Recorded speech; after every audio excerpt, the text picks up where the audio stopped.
তান্ত্রিক যে আকাঙ্ক্ষা, সেখানে আমরা বিবেচিত মুসলমান হিসেবে নয়, হিন্দু হিসেবে নয়, বৌদ্ধ হিসেবে নয়, মানুষ হিসেবে আমাদের অধিকারগুলো নিশ্চিত হোক। সমস্ত সমস্যার গোড়া হলো আমরা যত প্রাতিষ্ঠানিক আয়োজন এগুলো করেছি সব কিছু পচে গেছে, এই কারণে এই গোলমালগুলো হইতেছে।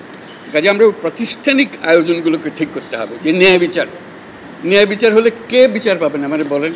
আমি কি দেখতেছি এটা কোন ধর্মের কোন জাতের কি এটা বলা আছে? আইনে বলা আছে আপনার বিচার? এই সম্প্রদায় হলে ওইখানে ওই আদালতে যাবে, ওই সম্প্রদায় হলে ওই আদালতে। আইন একটা, অধিকারটাকে প্রতিষ্ঠিত করে। আমাদের এই মূল কাজটার মধ্যে যেতে হবে।